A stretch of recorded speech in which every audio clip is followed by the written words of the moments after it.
Hello, everybody, and welcome to Fusion Body Studio. You've got your two girl bosses here. We are a female-owned business, aren't we, Paul? It's just us, isn't it? Yep, we're partners in crime, but good crime.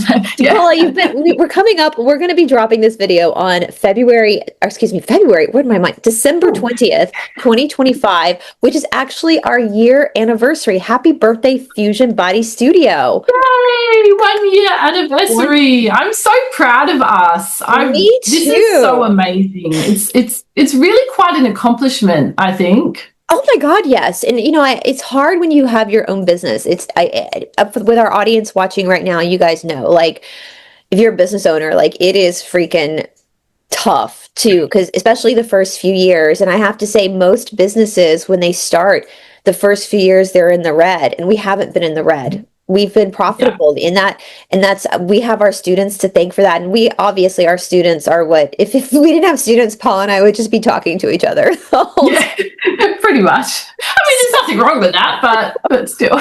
So thank you to all of our students for allowing us to serve you, for allowing us to teach you, for trusting us, and for trusting yourselves. And I am so excited. We've had a glow up this year. We started as the Esoteric Academy, and then we glowed up. We turned into Fusion Body Studio because we felt like that was a better name for what we're doing, because we're fusing. We're taking the real spiritual teachings that are so ancient and so old, and we're making them modern, right? Mm-hmm. So that people can and we were talking about that before we signed on, Paula. You were talking about the Yoga Sutras, and that's something I want to do in the future, is do an interactive course over the Yoga Sutras on Fusion Body, maybe with Todd, because Todd is a master teacher, with our students. And you were saying that sometimes old text gets intimidating because the language of speech is different, even though once you understand what they're saying the same things we're saying now. And so I am honored to be able to have all of this education, to be able to then to repackage the same message in a more modern way, so that people understand that it's not that complicated, is it? It's actually pretty simple. Yeah, but like, I get very overwhelmed. I mean, I remember even in high school when we had to, learn about Shakespeare, and I was just like, I don't understand what they're saying. And some people just get it, but for me, it just goes over my head because it's just too much. And so I love when people can explain things in a really just simple modern day. I mean, like, I'm a smart person, and I'm clever at doing things like websites, and I can do bookkeeping and all of that kind of stuff, and healing. But when it comes to really, really academic stuff, I'm not really up there. So I mean, but I feel like, you definitely are. So that's people where panic sometimes. I think if you relaxed your mind a little bit, you would get it. I think that's just probably. I think I don't sell yourself short, basically, is what I'm saying. I think you're just panicking. But I think, Probably. but of course, this is part of my, Todd this past week did a conference with our students, and we're actually going to play a snippet of that at the end of this video, so hold on. We've blocked out our students' faces, where Todd is speaking about meditation. And he talks about, if anybody's familiar with the eight-limbed path of yoga, which is Ashtanga. Ashtau is eight, Tanga limb, eight-limbed path, which is, yama, niyama, asana, pranayama, so forth. And a lot of people make these mistakes of thinking that these are separate things that you do separately, like you exercise, then you meditate, and then you do a breathing practice. No, it's in a wheel, because it all happens together in that moment of exercise, because you're trying to get your mind, you're literally bringing yourself to a place of misery. It just sucks, like, where your body's hurting, your mind is yelling at you, and you keep putting one foot in front of the order, so you snap into this place of meditation. Because meditation is not, one of the biggest lies that the establishment has sold people is that meditation is manifesting, or meditation is speaking to spirits, or meditation is daydreaming. That's not what meditation is. Meditation is something different from that. That's communication. Meditation is a one-pointed focus of mind. That's all it is. And so when you are in a place of misery, you have nowhere else to place your mind but in that moment. And that's when the meditation kicks in. They call it a runner's high. If you've ever been a runner and you catch that runner's high, that's meditation. I realized when I was in high school, the one sport that I loved was cross country running. And I realized I wasn't competitive. I didn't care if I won or not. Didn't give a shit if I won or not. I loved it because looking back, it was the meditation of it. I didn't know it back then. That's what that was. Mm-hmm. But now I know that that's what I was craving, was getting to the point, like my dad used to say, you never see runners smile. Well, no, you never see runners smile because they're miserable. So why do they keep doing it? Why do people keep running? Exactly. There's obviously something powerful in it. There's meditation. It's meditation. It keeps you in your body. You came here, and this is what gets me too, Paula, with modern day spirituality, is people are trying to escape their body. Yeah. You came here to be in a body. What are you doing? Be in your body. And so there's so much to this, and I'm so excited that we're growing and we're able to like take modern exercises. Like I love the bar classes. We have strength training classes, walking classes. So it fits every person. Like you're not, even though exercise is the foundation of spirituality, where you're not being asked to be an Olympic athlete. No. For some people, that's where they're going to have to get to find the meditation. But for some people, it's just walking a mile a day. Yep. You know, that's and it's fun.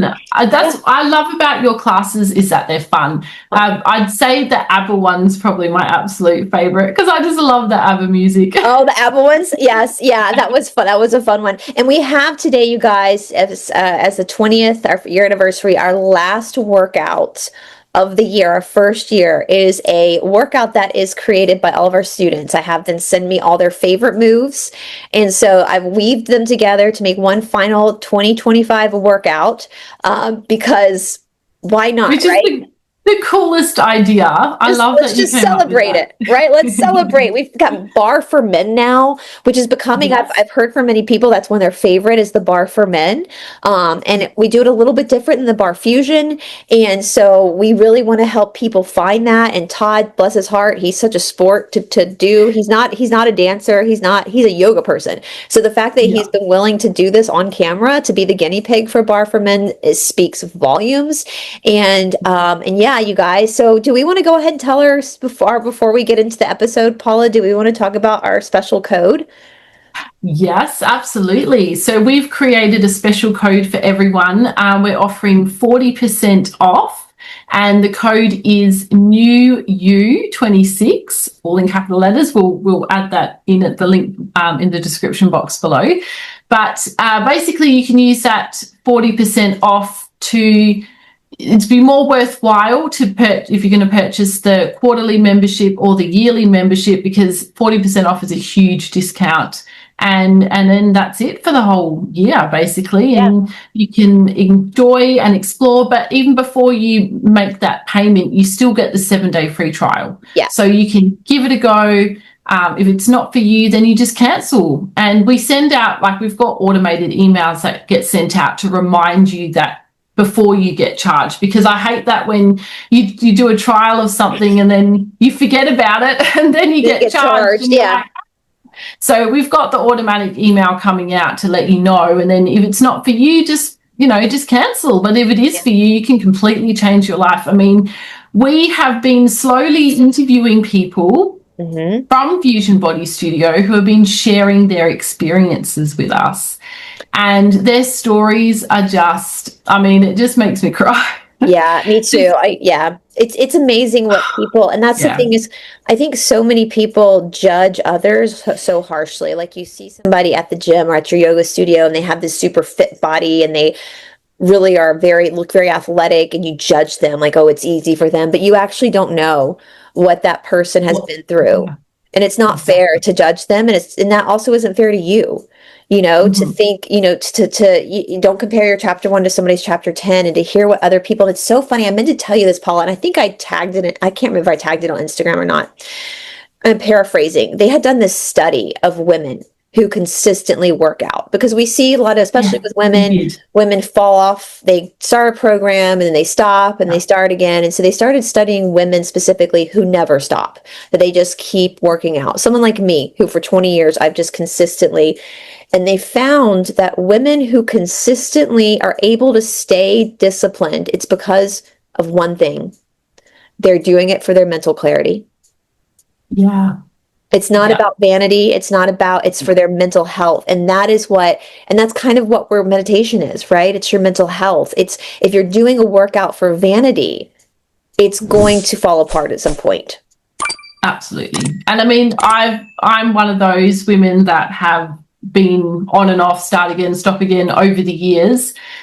This year, I've still had a bit of up and down with that, but this year has probably been the most consistent I've ever been. And I think it's because I'm doing it for completely different reasons now. You know, I'm not doing it for vanity. I'm doing it because I'm learning how important exercise is for our health and our spiritual growth, but also just also as getting older, because I mean, I'm 38, nearly 39, and it's once we get over, I think it's over 35, that's when our muscle starts to degenerate. And if you're not using the muscles, I mean, it's scary what happens, because especially dementia runs in my family, and I want to be one of those people that turns that dementia gene off, because we totally have the choice. Just because something runs in our family doesn't mean that we're going to get it, but it's based on our life choices. And Absolutely. stress is the number one killer of anything and everything. If you're stressing about how you're living your life, what products you're using, what food you're eating, if you're stressing about money, all of that kind of stuff, the stress is going to kill you before, you know, the food that you're eating or the product. So, you know, that's going to cause more damage. So you're actually better off just not stressing about everything and not being quite so worried. And that's where the exercise is so powerful, as you explain, you and Todd explain, is that you're detoxing everything out of your body. You're moving the body around. You're strengthening the muscles. The blood's pumping everything through the body. So you're releasing everything and You getting become resilient.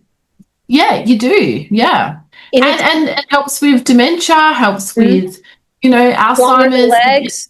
What was it? Strongly, so you can get up and down off the chair. Yeah. When you pick up your grandkids when you're older, you can, you know, just being able to move, just being mobile. Yeah. It's so important. We've been sold a lie that at some point we just age. And what I've learned, even just going back and forth to India, you know, the gurus of India, they're like 99 years old and they're still in the shala moving bodies around. And so this is a lie. Like it's up to you whether you're going to age or not. It's not your genetics. Somebody said we don't inherit genetics. We inherit bad patterning. We inherit bad choices. Yes, that's exactly what it is. And if any of you have watched the Blue Zone series on Netflix, that is a fantastic series to watch, because the Blue Zones is all about the people, the little pockets of people around the world that will live to over 100 years of age. And especially, I think it was in maybe Okra in Japan or something. That could totally be wrong. I apologize if it is, but you know, you're seeing these people. They're gardening every day. They're sitting on the floor to eat their meal. They're getting up and down multiple times every day. And these 70, 80, 90-year-old men and women, and they're sitting with their family. They're having a community lifestyle. And, you know, they're active all day, every day. And that's the difference. That's why they're living to over 100. Yeah. And then people in Western countries sitting at desks all day. I mean, you know, we're prime examples. We're sitting at a desk all day. And that's why we need to move. We've got to get up and move. Yeah, move the body fluids. And it's your choice. You're not a victim. I mean, that's one thing that Lou has said over and over again. Y'all aren't victims. Stop it. Stop. I think some people like being the victim. They like having the excuse because it makes them special. So it's a subconscious thing, but you're not. We all came here to planet Earth for a certain specific reason. And part of that was to be just very simple, to be in a body and to feel the limitations of the body, to push up against those limitations. And it doesn't matter if you have a handicap or not. I've worked with people in wheelchairs. I've worked with people. We have somebody at AYA now who's got cerebral palsy. We've worked with so many people who have perceived limitations, and we were able to work there. There's always a solution. There's always a solution. But before we get into, I know we're going to talk about tips for the holidays, Paula, and all that kind of stuff, but we have some exciting stuff coming up in the new year for Fusion Body Studio. I know we're going to have an Ashtanga beginner course. We're finally going to be able to do that because now we're filming at AYA. So now as soon as we get our microphone in, we're going to be able to have that virtual beginner course for Ashtanga. We're talking about potentially doing an interactive Yoga Sutras course. There's so much, so amazing, so many other guest teachers that we're talking to about coming on and doing things. Now you're going to be doing we were talking about the Kabbalah. So do you want to talk a little bit about that, Paula? Well, yeah, I'm excited because at the moment I've been working on creating an abundance course because I feel like abundance is a huge issue for so many of us, especially with the way the world's going at the moment. Everybody is so financially stressed, and abundance is a huge issue. So it's been on my mind for quite some time to do a course about that, but it's really important to me that I'm doing it the right way. So I've been looking at lots of different sources. The first kind of idea that I got of wanting to create the abundance course is on a book called Angel Abundance by Belinda J. Womack. And she's got some fascinating information in there about working with the 12 archangels to help create abundance. So I want to implement some of that. But I've also recently been learning about Kabbalah. And so that's a very ancient and traditional kind of spirituality. It's not like a religion or anything. It's funny because I very first heard about Kabbalah back when I was a teenager reading gossip magazines. I remember hearing about like Madonna was doing Kabbalah, and I was like, oh God, what is this? Is this some kind of like a Scientology kind of thing? I was a bit wary of it. And it's come into my life a few times. And I've been interested, but just not quite there. And then recently it's just come into my life in a unique way. And it's just resonating with me so much. And, but basically I wanted to kind of create a course that's going to incorporate working with the angels, because I'm very passionate about working with the angels, but sharing some of these amazing teachings from Kabbalah, and then also implementing the Yoga Sutras. So it's going to be a really, really unique course because there are actually quite a few similarities between Kabbalah and the Yoga Sutras. So I really want to cover that. But I was just sharing with you before we jumped on to record, and I was just explaining how in Kabbalah they actually teach that you have a vessel. Yeah. And in order to receive things, you need to build your vessel. And if your vessel is quite small, then you can only hold so much. But as you build your vessel and expand it, and you do this by having a relationship with Source, the universe, the creator, whatever you want to call it, God, whatever works for you. It's not about worshipping or, handing anything over to like Jesus and all of that situation with, he has to forgive your sins and all of that. Like it's necromancy. We're not into necromancy. Yeah. No, that's just not what it is at all. It's all about just building that trust with the source that is in all of us, in everything, and building that vessel so that you can receive. And it's just so fascinating. That was a bit of a wake-up call for me because it makes so much sense. I mean, if you think about people that have won lottery, they get this big sum of money and then it ends up just disappearing. They end up blowing it on things or they give it to people and family and it's all gone. And it's because they haven't built the vessel to receive it. They haven't built the mindset and the knowledge of what to do with that money and to use it. And another fascinating topic in Kabbalah is called the bread of shame. So the bread of shame is basically if you haven't earned something, you end up feeling shameful about that's fair. Okay, let's pause on that because that's why vision boards are dangerous. And Lou has scolded us. Manifestation, if you're manifesting, you are practicing black magic. You have to earn what is given to you. If you are just bippity boppity boo bringing in stuff that you're not earning, you are stealing it from somebody else. You are, yeah. And so I'm glad they have that.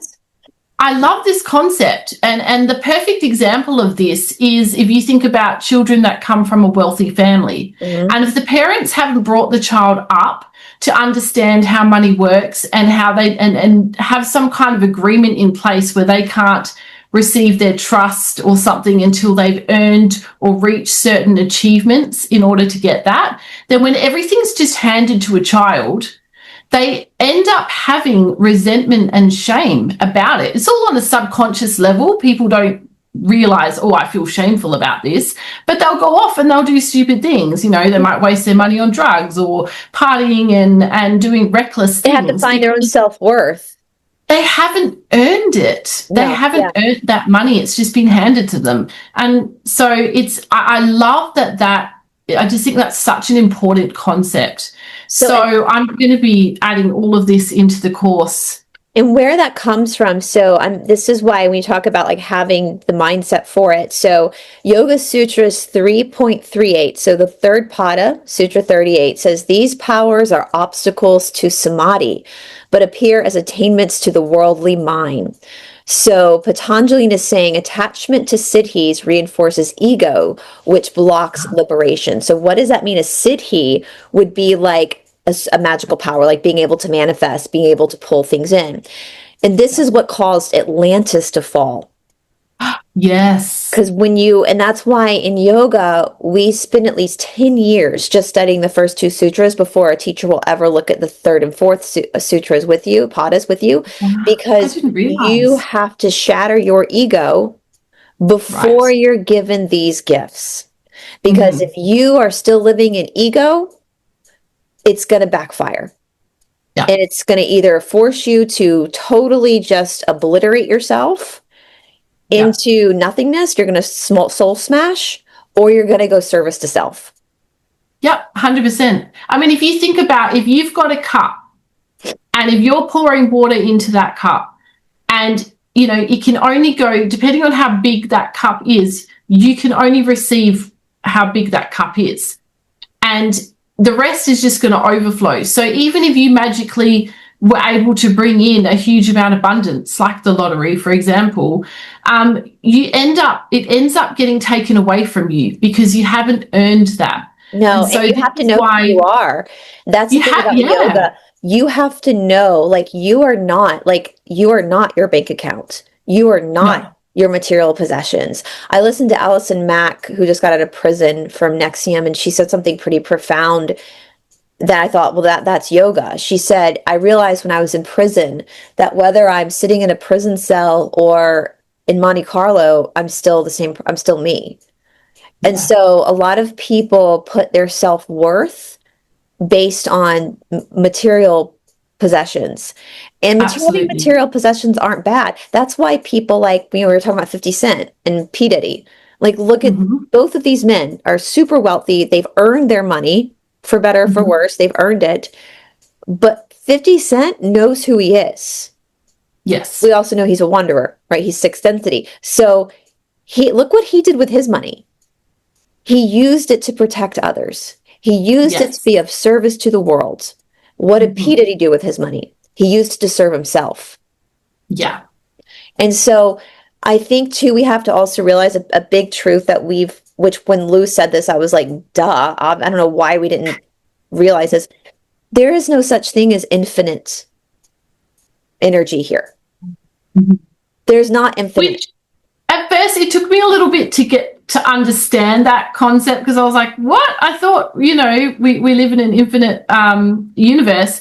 But if you think about it, it actually really makes sense because here on third density, we're experiencing duality, we're experiencing polarity, and of course there's not an infinite amount. There's an energy exchange. Everything is based off of an energy exchange.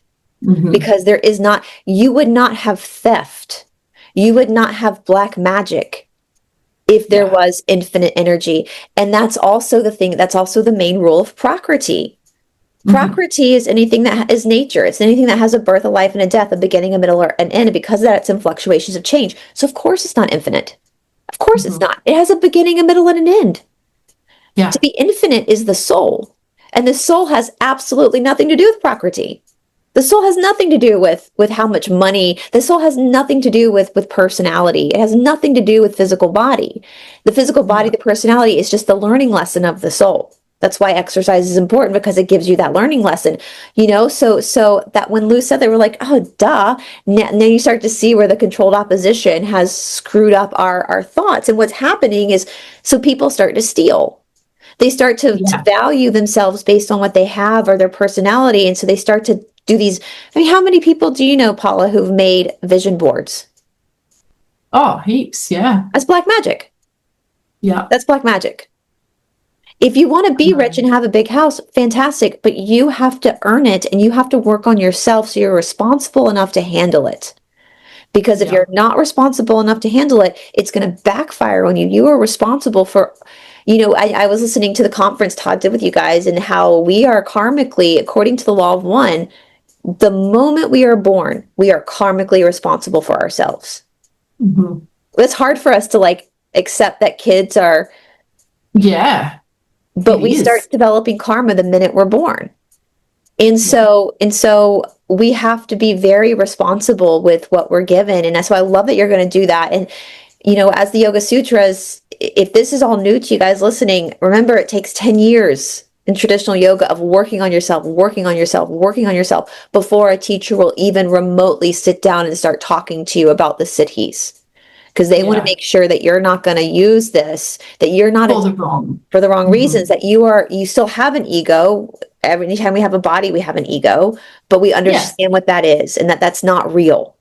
Yeah. Exactly. And it's all about your mindset as well, and developing that a relationship with the creator, with source, with the universe, whatever you like. I usually like to say the universe. Yeah. So whatever you like to say, it's all about developing that trust and certainty in the universe. And so what I want to teach people, because this is something that's really been profound for me, especially recently, because finance is a huge thing for people. And I realized that I've actually spent the majority. I was having a session with my kinesiologist the other week, and I said to her, I was like, I cannot believe, but it's just hit me that I just spend the majority of my life in a state of anxiety. Yeah. I'm just constantly stressed and worried. And I think all of us are, because there's so much pressure on us all the time. It doesn't matter whether you're a mum or a dad, or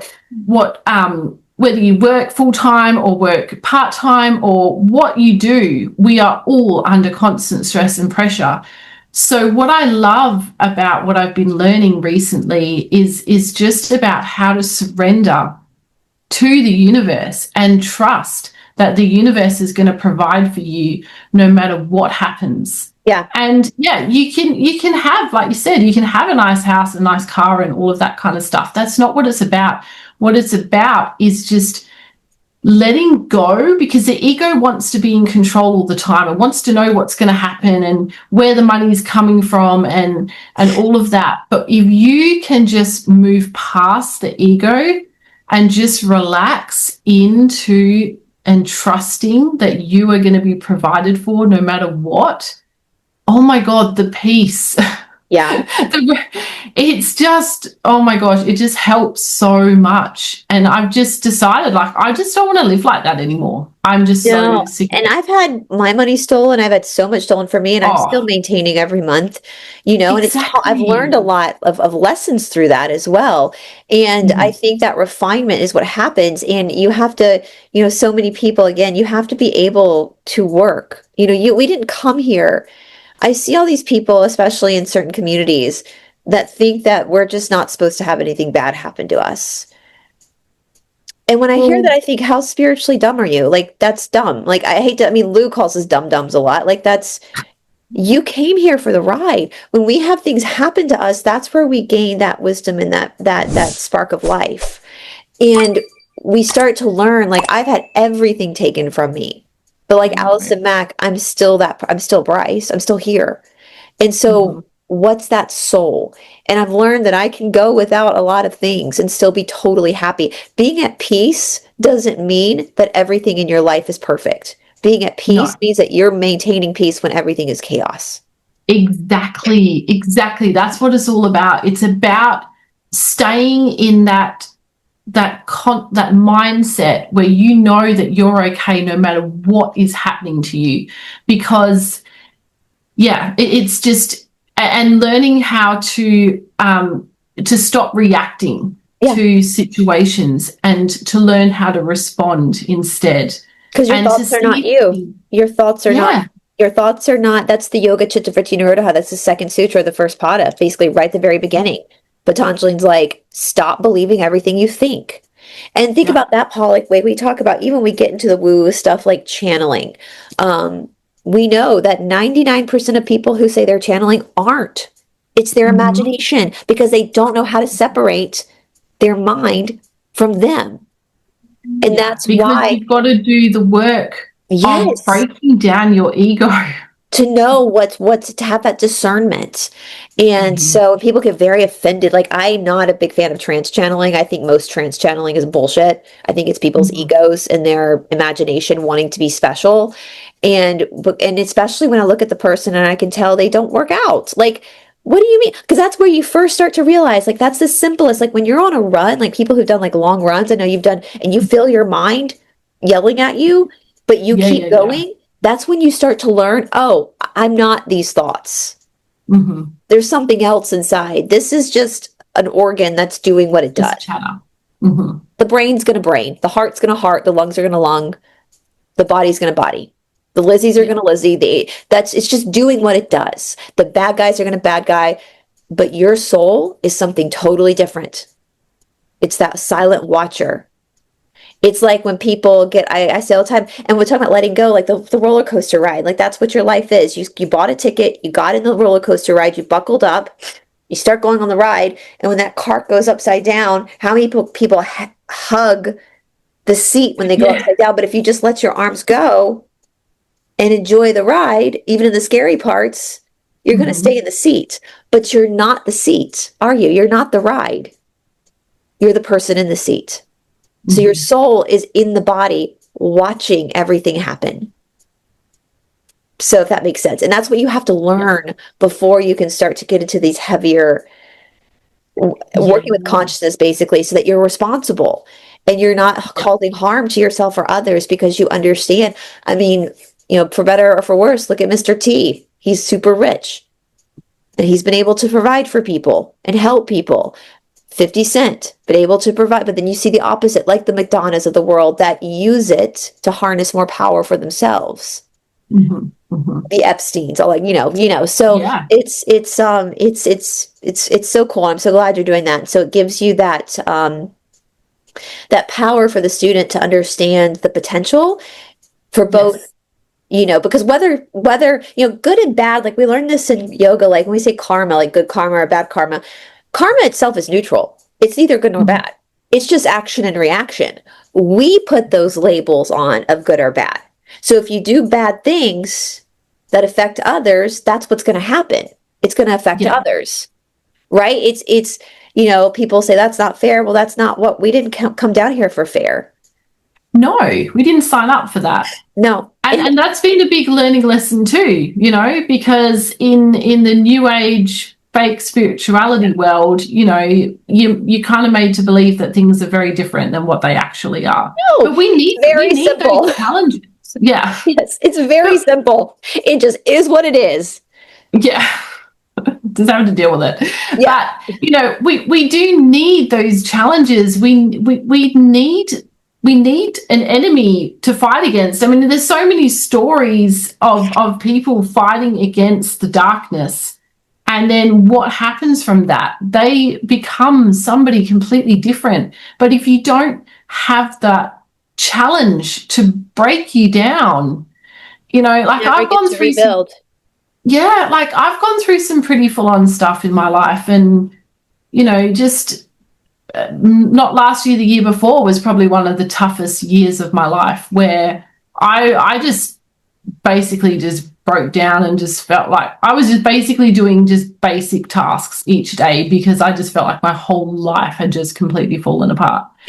But from that, look how I've rebuilt myself. I mean, I connected with you, and now I've got a YouTube channel, and I'm doing Fusion Body Studio with you. And like, we need to have those moments. And I think so many of us are so afraid of them. We're afraid of feeling the pain and having bad things happen. But that's where the magic happens. I mean, as sad as it is, sometimes when people get, I don't know if we can use the C word on our channel or not. CANCER, the big C. Yeah.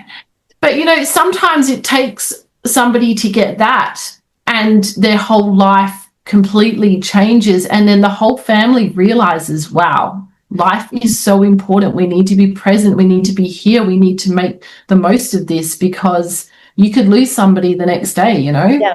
And life is short. Life is short, and it's supposed to be short, right? We're not supposed to be here for 500 years. It's not how, never were we supposed to be. We're supposed to dip in and out because our soul is on that journey. And I think religion is responsible for confusing people about this too. Like, we look at the resurrection story. It's not about your physical body resurrecting. If you want to retain a life in your physical body you're in now, that is walking away from the plan of God, because your soul is not your body. Your soul is going to continue going. Like we talked about with Lou the other day, Paula, about like people worshiping and venerating these past historical figures is actually causing harm, because that soul, like Mary Magdalene is dead. What's living is the soul. And the soul is not, the soul has come back many times into many different bodies. Yeah. So we can't keep pulling up this past fantasy or delusion that we have, you know, that we've all had. We got to leave that soul alone. You know, like, you're the only thing that's going to save you is your own soul, not another person's soul. And the more we cling outside of ourselves for salvation, the further we get from salvation. Exactly. Yeah. You need to go within. But when it, you know, from my understanding of what I've learned about the whole resurrection process, is that it's actually an initiation. Well, that's, my friend Cindy talks about this. Like, people, how many people, Paula, are so sorry guys, my nose is really itching, and usually when it's true, that's when the nose starts itching. How many people are obsessed with their upper chakras? They want to open their third eye, but they never talk about their lower chakras. No. Your lower chakras are where it's freaking interesting, because that's your humanity. Muladhara to Manipura, those 3 chakras, red, orange, yellow, that's your humanity. Your creativity. Where do you guys think your creativity energy point is? It's not up here. No, it's your solar plexus. It's like right here. Because when we're a soul, we don't experience death. But when we're in a body, we do. And you can only understand life if you understand death. So you can only create if you understand death. So this shit, as my teacher would say, don't want this. That's what we want, because that's where your humanity is. And so many people, sorry guys, my nose is really itching. So many people are so obsessed with their third eye, but yet they have a weak core. And it's like, yeah, I mean, I was one of those. I was always focusing on my third eye all the time, and then it's because of you and your teachings at Fusion Body Studio, I've learned that we need to be focusing down here. When people focus on this, it's because they're trying to escape their life. They're trying to disassociate from their life. If you disassociate, the life's not going to go away. Ignoring something isn't going to make it go away. You're just going to have to come back and do it again. So might as well get into the thick of that descending into hell, into your humanity, in order to then like resurrect again. But from a strong foundation. From a strong foundation. So that just goes back to the Kabbalah, right? So that you're able to have discernment with this. Have discernment with this. Have discernment with this. Have discernment with this. Yeah? And you can't if you haven't built that strong foundation, and if you haven't broken down your ego. No, I mean, anahata, the heart, like, how many people think they have to be a doormat in order to show love? No. Yeah. You have to have a strong heart so that you can put boundaries up, but also show love. Yeah. That comes from a strong core. So, yeah. But I know we can go on forever about this, Paula, but do we want to kind of transfer over? Join us on Fusion Body Studios if you want to experience. And Todd's, we're going to put a little bit of Todd's talk at the end about meditation too. So, but what do we want to do? We want to talk about tips for the holidays? Yes, so because we're coming up to the Christmas holidays and there's going to be lots of yummy food to eat and alcohol and catching up and parties and all of that kind of stuff, we just kind of wanted to go through some tips to kind of help everybody stay fit and healthy during the holidays. So yeah, so our first one is sorry, you go. Before we get into it, can I just answer a question you actually had on the conference that Todd told me about? Yes. About mothers maintaining. Yes. And I'm not a mom, but I've been around a lot of mothers, and Todd and I talked about it for a long time. Now, well, you're a fur baby mom. I'm a fur baby, but I don't have to go wipe butts in the middle of the night, I don't have to do school pickup. So I just have to chase around Ravi with a sock in his mouth. So I wanted to so we talk about a lot with exercise staying on a schedule. Yes. And I pretty much stay on a schedule. However, when you're a mom or a dad and you're a primary caregiver, especially when your children are really young, your schedule might be a little bit more sporadic with your workouts. Some days you might be doing it in the morning, some days you might be doing it at lunch, some days you might be doing it in the afternoon. And that's perfectly okay for this phase of your life.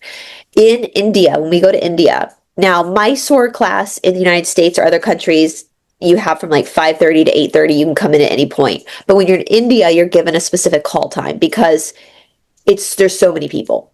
So you're either starting at 3 o'clock in the morning. He teaches from 3 o'clock in the morning all the way to 11 a.m. in the morning. And at some point you're given a call time to come in. Most people are to start their practice. And it usually depends on like where you are in your practice. Like I always get put in the earliest slot because the more advanced students get put up there because he comes in a little late so we can start our practice. We're more responsible. The beginners usually get put at the end. But there's an exception to that. Mothers and fathers. So if a mother comes or a father comes to India and their kids with them, Shurat gives them open call. So that means that the parent can come in at any point to practice. Oh, wow. Because he knows that they're not, he's a parent himself. That one morning their kid might be throwing a temper tantrum. Yeah. And it's going to make the mom late. And so he gives parents open calls. And what he does is when you get to the shala, you have to sit in the lobby and wait to be called in. But if a mother or father comes in, he'll occasionally peep his head out to see in the lobby. And if he sees someone who he knows is a parent, he has them skip the line to come on in and start their practice because of their kid. So there's even flexibility with parents. The most important thing is that you're getting your work in every day. Doesn't matter if that's, and for some parents, they like to come in first thing in the morning when their kids are still asleep. They have a nanny that comes and sits with the kid. They come practice. And therefore, when they're done with practice is right when their kid's waking up so they can make their kid breakfast. A lot of kids are enrolled in school, and so they can walk their kids to school. So for parents, for mothers, for fathers, especially when your kids are itty bitties, your practice schedule might be more sporadic for a few years. Now, you can also, in some yoga studios and some yoga classes, I don't know why we've had crazy winds from Canada. And so I was telling my eyes are swollen from being outside yesterday. That might be part of it too.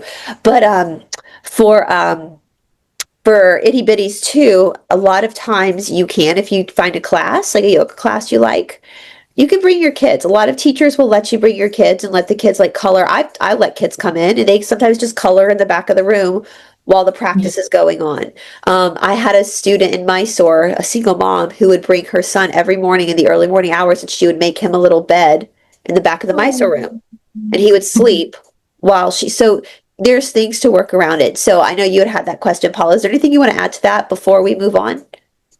Yeah, because I think just being a mum, I think my biggest issue is just feeling just fatigued a lot of the time and just drained. And I think because there's just so much giving all the time. And I think that's probably also like a personal boundary thing that I need to learn to here's the thing too, and this has taken Todd some time to figure this out, I will admit, because Todd can be lazy sometimes. Energy and motion stays in motion. A body emotion stays in motion. So sometimes, and so I think sorry, no, you go, Brice. I think sometimes if you feel fatigued and you give into that fatigue and you keep giving into that fatigue and keep it, just all of a sudden you're just lazy. Sometimes you just have to get up One of my and favorite just slogans is the Nike, just do it. Sometimes you just have to do it. Yeah. 100%. 100%, and that's what I'm really realizing. And I think sometimes they're just excuses, and it's just my ego just talking myself out of it. But I'm one of those. I prefer to get my workout done first thing in the morning. So I will literally, my alarm goes off at like 4:30 in the morning, and I'll just kind of take like a little bit to kind of wake up. I like to do some tapping, because tapping is a really great way to kind of release a lot of emotions from the body in because you're tapping on the different kind of points. I've just forgotten what they're called.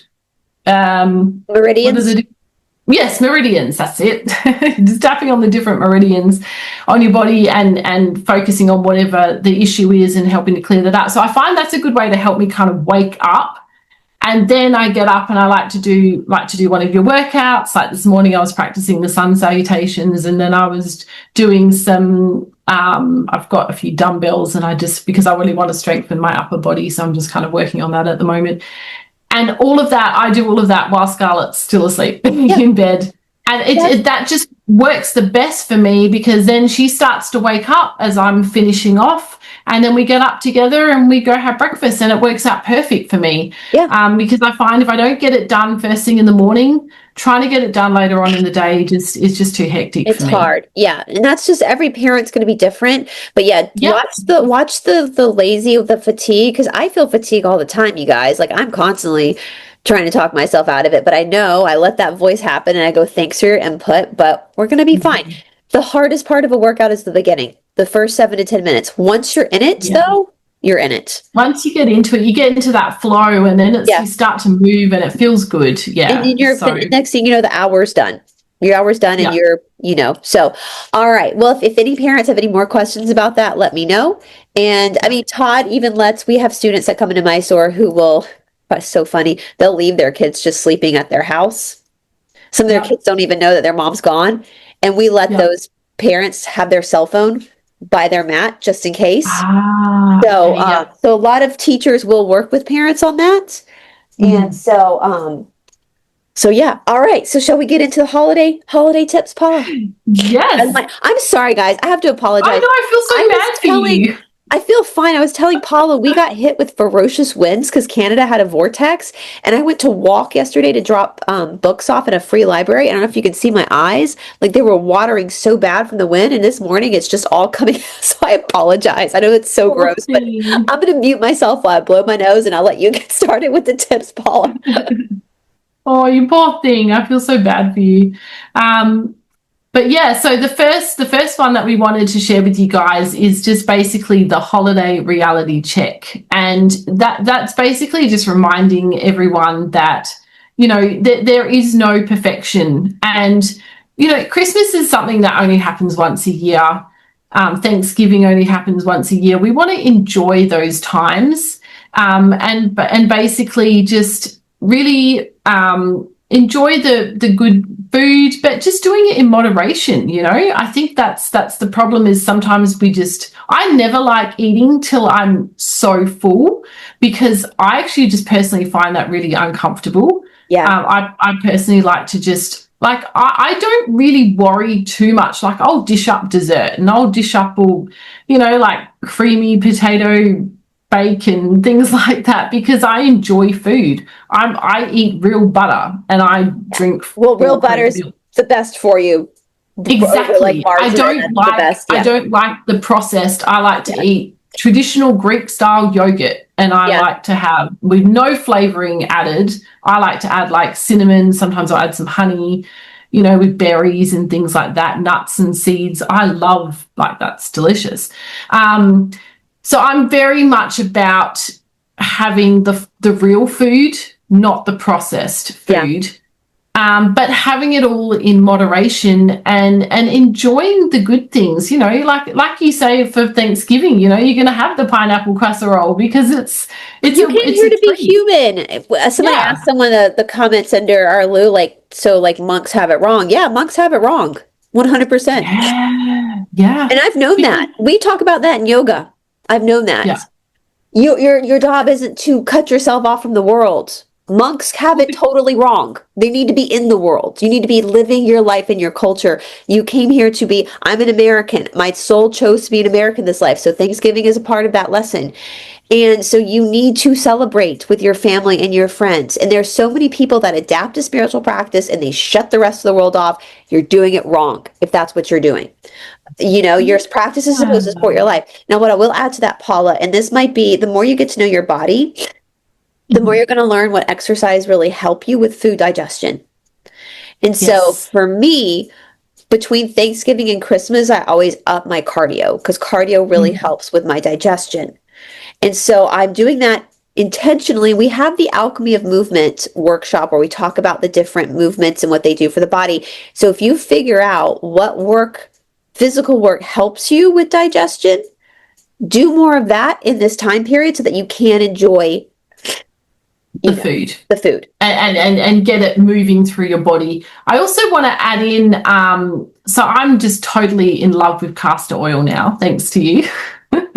Castor oil is amazing, and literally every night I go to sleep, I'll wash my face and I just literally just put castor oil on my face and my neck.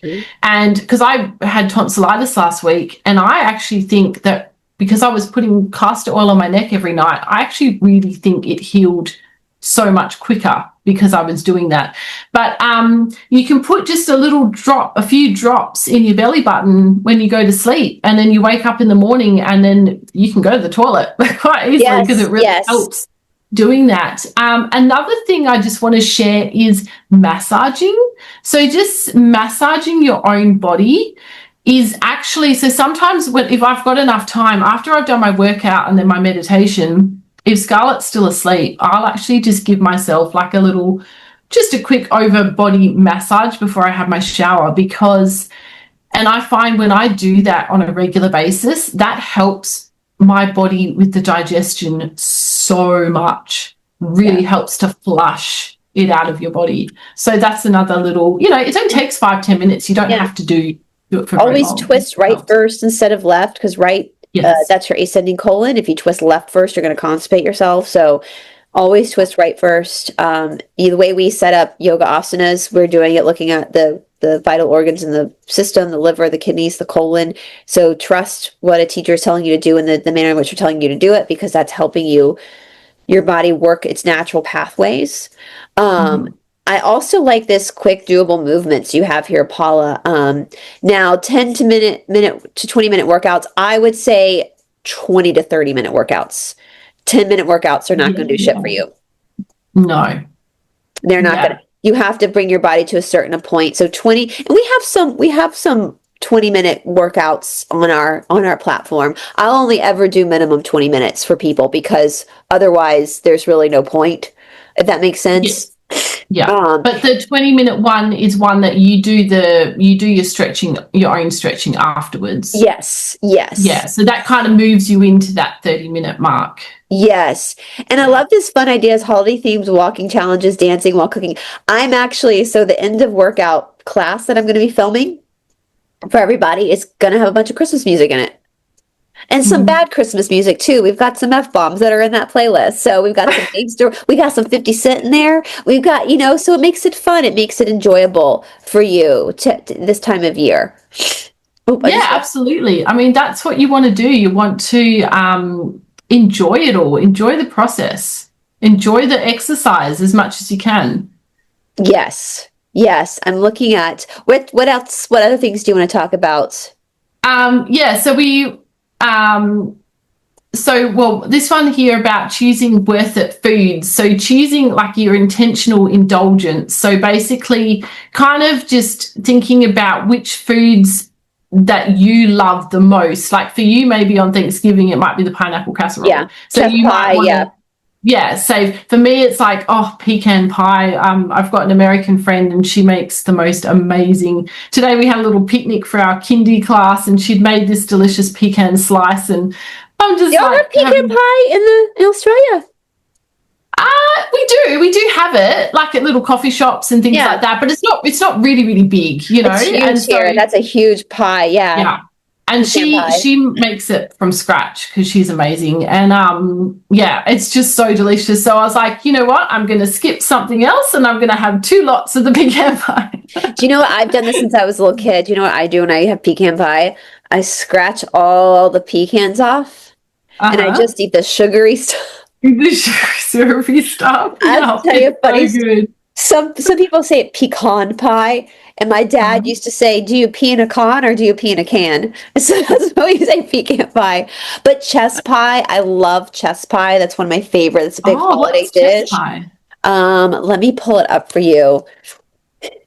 I tried pumpkin pie for the first time. I'm not a fan of pumpkin pie. Yeah, it wasn't, amazing. But it was interesting to try it. Oh, so chess pie is a classic custard.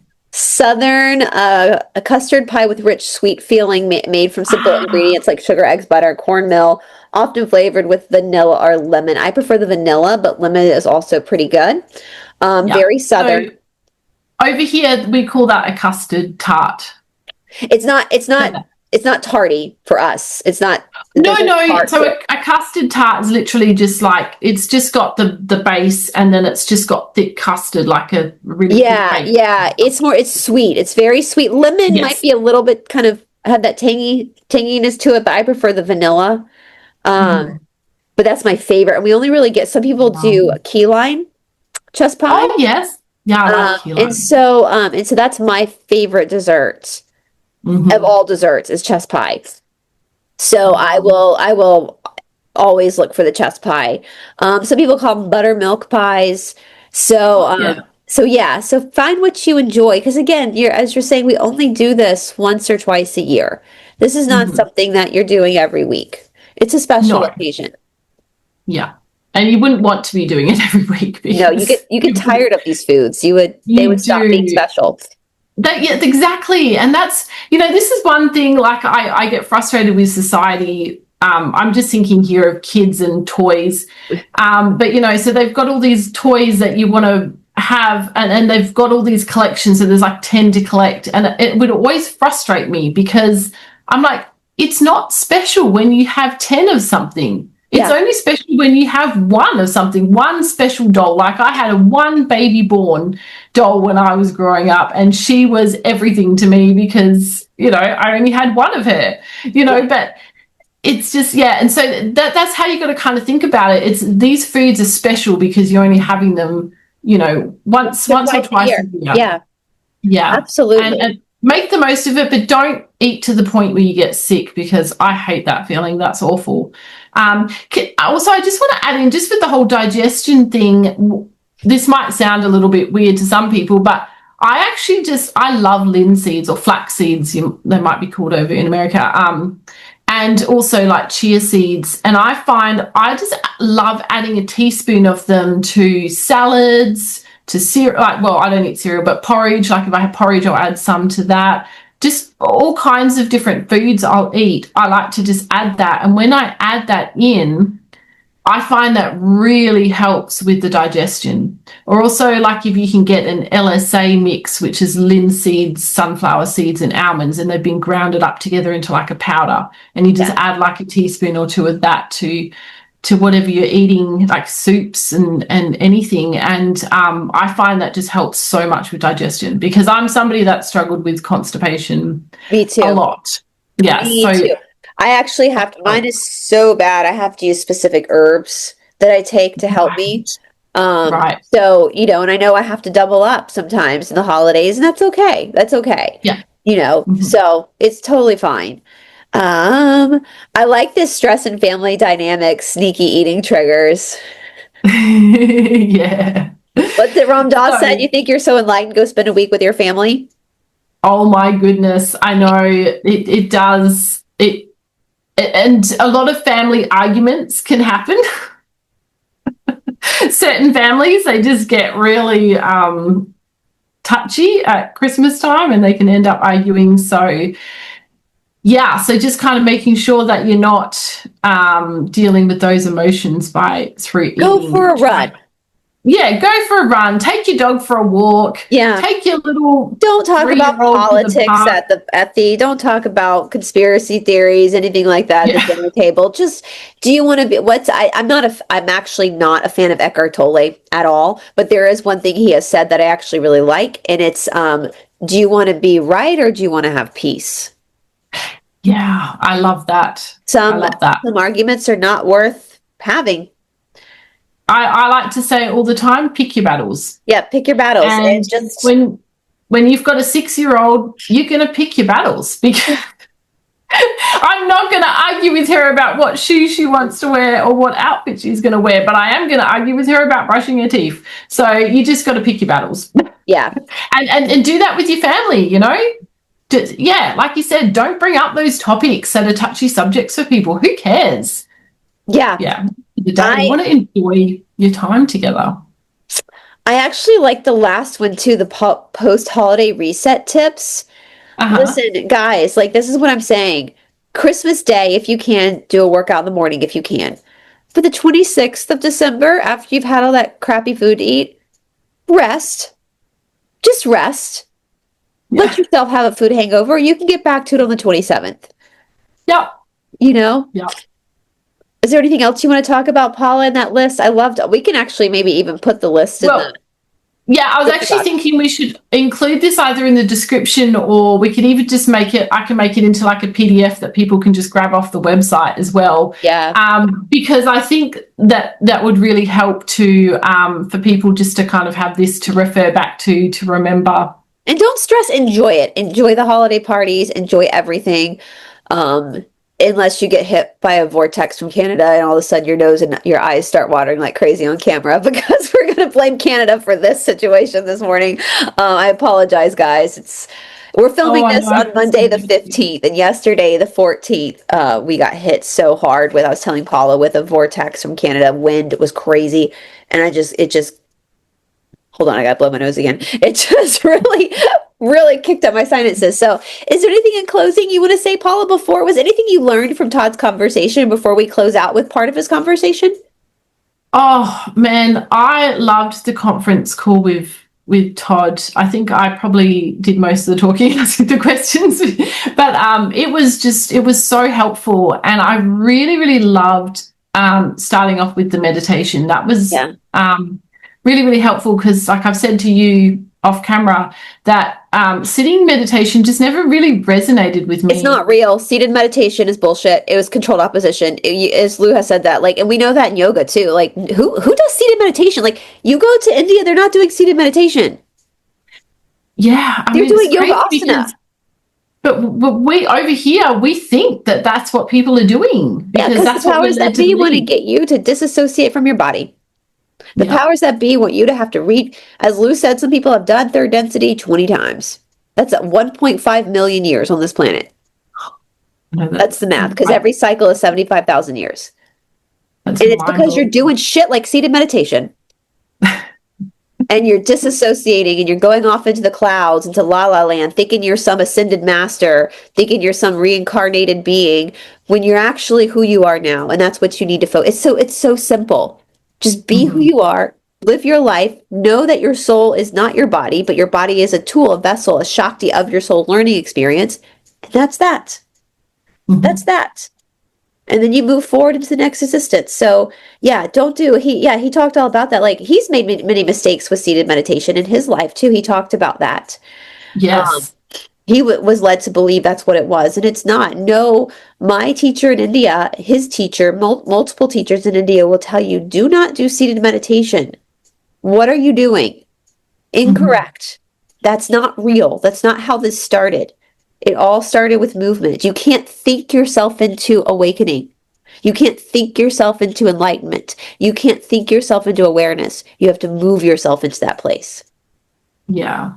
Because stagnant energy is death. And that's a huge shift in mindset for us in the Western world, because we've been led to believe that meditation is completely different. It's all about sitting still and quietening the mind. So to know that you can reach that through movement is the only way. You can't reach it through sitting down. You can only reach delusion, Maya. Yeah. through sitting down. It's so funny. I years ago, I had somebody bring me on their channel. And I kept asking, well, what do you want to talk about? What do you want? They kind of put me off for a while, but we had this date scheduled. And that morning he sent me an email and he was like, in meditation this morning, I just felt like we should talk about blood types. And I wanted so badly to respond back and be like, oh, so you want to talk about blood types? Like, don't use meditation as an excuse. That was your mind told you that's what you didn't get that in meditation. You're being delusional if you think you're having some God, some being speak to you. No. That's delusional. Your mind, you want to talk about blood types. So it's like, if that makes sense. So like, don't be that person. Don't be that wackadoo out there person that's so far. Nobody's in the fifth dimension. No one's in the fifth dimension. If someone tells you they're in the fifth dimension, that's called gaslighting. Because they're right here in front of you. We're all here together. This is third density. No, that is the definition of gaslighting.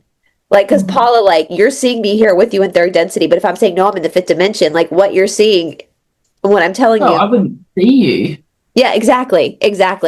Don't fall for that bullshit, guys. We're all human beings. We're all moving ourselves through this incarnation and hopefully not having to repeat it again, because bless people's hearts. Some people have had to do this 20 fucking times, and because they just can't get out of their own way.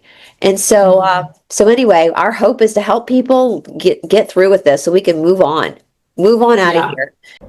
And with that being said, you guys, we hope you enjoy this snippet from our latest conference with KPJAYI Master Authorized Teacher Todd Roderick, who is also the founder and the director of Ashtanga Yoga Atlanta, Atlanta's oldest traditional yoga shala.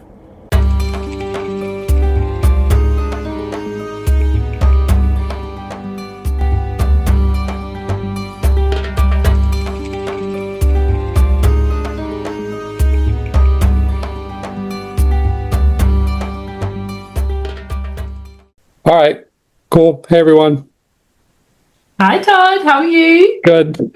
Brice and I talked about how I should start. And so I was just going to go through what meditation really is. Yeah? Mm-hmm. Okay. Can you all hear me fine? Right. I'm a soft speaker. And unless I'm in an argument with someone, and then I could speak pretty loud. But normally I'm just a soft speaker, so hopefully you can hear me just fine. If not, please let me know. So I used to have the misconception for many years what it meant to meditate, even though through all my experience with Pattabhi Jois teaching me in India what it meant to meditate through the practice of Ashtanga Yoga, it still took me many, many years to realize what it truly was. And so I used to do a lot of quote unquote seated meditation. I used to sit and meditate sometimes for 4 hours a day. And and this is on the top of my Ashtanga practice. And I used to go off on silent retreats for, 10 days, 2 weeks at a time, and meditate for upwards of 12 hours a day. And I realized over doing that for many years what it was, the negative impact of it. And through talking to Lou, I've come to realize like what was really happening there. Eventually, over many years of doing this intense, contrived meditation, I realized the negative impacts of what it was doing to me, and it was allowing me to excuse things that were going on in my life that I would normally not excuse, because what I didn't understand is that it was just a form of disassociation. And so there's all these books and writings about and teachings about meditation, Vipassana meditation, Buddhist forms of meditation, so on and so forth. Many different techniques, japa meditation, stuff like that. And they're just refined forms of disassociation. And the true true meditation comes about spontaneously, not because we've set aside time to sit down in silence. That would be contrived meditation, which is really labeled correctly, would be disassociation. Yeah. True meditation is found in an environment where it can happen spontaneously. And that is why exercise is important. And I look back, and it's why my teacher, Pattabhi Jois, never talked about seated meditation. And even though I was studying with him for a long period of time, I had this misunderstanding that yoga, the yoga that I was doing, was opening up my structural system so I can more easily sit in a meditative posture, cross my legs in lotus and close my eyes, and be able to completely relax my body, because through yoga, your structural system would be realigned to allow you opening up your hips, strengthening the muscles around your spine, so on and so forth. So you could sit in that cross-legged position and, in a sense, disassociate from your body. And so, even though through all these years of practicing Pattabhi Jois, I still held this misconception. And I should have paid more attention to what Pattabhi Jois was not telling us, in a sense. He was never telling us, oh, you need to sit and meditate. He would just say, practice, practice, practice. Yeah, and then meditation will come. And so now looking back, I realized what my misunderstanding was. We were given the tools. The Tristana method is what they call it. The tools to be able to meditate properly, and that would be the Tristana method I explained just recently, which would be breathing and the focus of your eyes, which is dristi, and then paying attention to your experience, physical, mental, and emotional experience while you're in the pose or while you're in whatever form of exercise that you're engaging in. And through the Tristana method, you're creating the environment where meditation can truly take place. Yeah. And so in the Yoga Sutras, they talk about the after the first two limbs, yama and niyama, it says asana and pranayama. So the asana would be the exercise, whether it be yoga or bar or whatever, jogging, running. And then the pranayama would come about, for most, would come about naturally through that exercise. So your breathing changes. So it's basically saying you take posture, you take asana, whether it be yoga or any other form of exercise, and then pranayama comes about. Your breathing changes, your heart rate changes, your breathing changes, yeah, and then that leads you on the path of true meditation, which after some time, it usually takes us some time within that state of asana and pranayama to eventually reach our limit, almost our limit.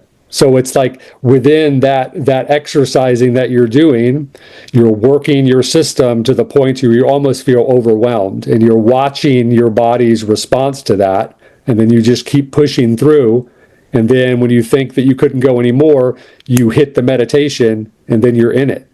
And then all the other limbs happen on their own. Yeah, the pratyahara, dharana, dhyana, and then samadhi happens within you engaging in the exercise. And so we would think, not understanding the Yoga Sutras, not understanding what meditation truly means, you would think, oh, well, I have to practice a bunch of asana, and then I have to work on my breathing technique, and then I've got to sit and meditate, and then maybe the other things would unfold on its own. And that's not the case. It's more simple than that.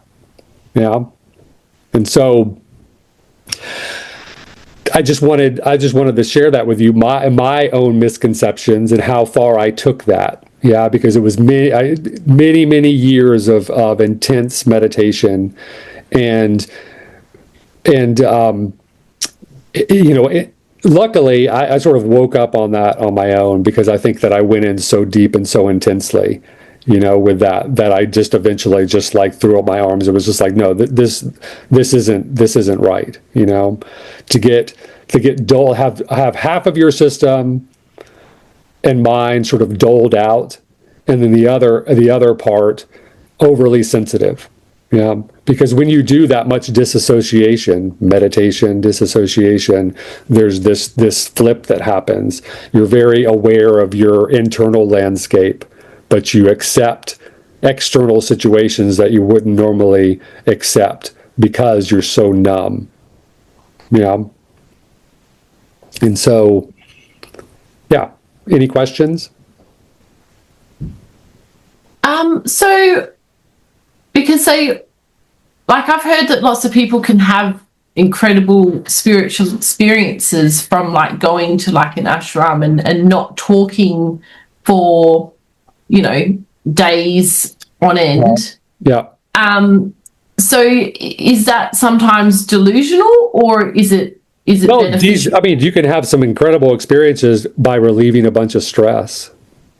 I think that people go to these ashrams, they go on these silent retreats, and they unplug, and all of a sudden, like, they're just de-stressing. You get really sleepy, yeah, and then you get this extra rest, and then you're stepping away from your hectic life, and you're getting away from some toxic family and friends and work environment, and so I think people are feeling some relief, some much needed relief, and so that's an experience in and of itself. Yeah, and then I've had experiences that I thought were extremely profound. There was one time that I was meditating, and I was just like, the experience of like just being stretched out of my body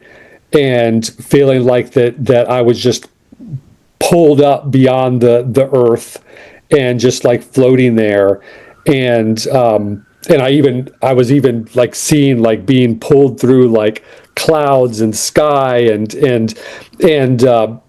it was an extremely blissful experience. Like I felt like I was levitating, and it left me like in this state for like 2 weeks after I had that experience. It brought tears to my eyes. It was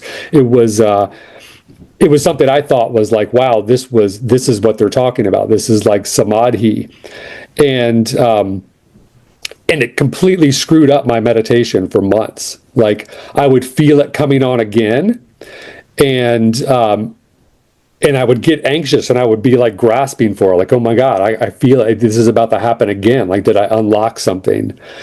And Lou told me that if I kept going, that Lou was the one who like kept me from doing that again, because they were basically going to steal me.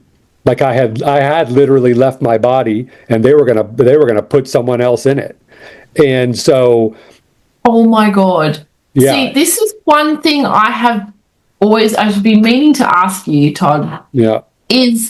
Because there's a lot of talk out there about people leaving their bodies and doing it at will. Yeah. And having like, OBEs, out of body experiences, and things like that. Yeah. But yeah, I would love to know, because part of me is just absolutely terrified of it, because what if somebody does do that? Like, what if a spirit comes into your body while you're out? And they can. They can. Yeah, wow. Yeah, I mean, there was a whole topic that we got into about that, and I mean, I don't know if you want me to get into all of that. Jenny, are you have you been listening to the Lou stuff? Are you aware of what we're doing with Yes. Lou? Yeah. Oh, yes. Okay. So I can go into that. Okay. For more information on Lou, please see the YouTube channel The Confused Wanderer with Todd Roderick. So is Earth always going to be in like third density, or whatever we're in See, right that's now. what you're, that's, no, see, that's where the whole time, no time thing gets. We're not even allowed to go into that sort of stuff. Will Okay. Earth always be third density? Like, supposedly, from what I understand, Earth was supposed to move into fourth density service to others when the American Constitution was made. When that document was made, that should have been the beginning. So we've been held up from going into fourth density because of everything that's happened after that. Lou says that our Constitution, the only thing that makes Earth special is that our Constitution for the United States is the best representation of fourth density service to others in the whole universe. He said that's the blueprint everyone wants. And that's why there has been such a battle to not allow fourth density to start on Earth, because that threatens the service to self side so much, because that's the blueprint. He said that changed everything. And that's why there's this like battle happening for America right now. And that really, like, everyone, all the other countries want to establish the same constitution. And then, but after the Constitution, all of these like wars and things like that have happened back to back is what's holding us back. Like, that should have caused world peace, like, right away, and we should have just flipped right in. So since then, we've been held back from it. Wow. Mm-hmm.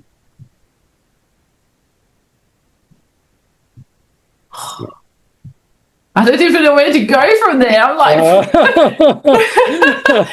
processing. Oh my God.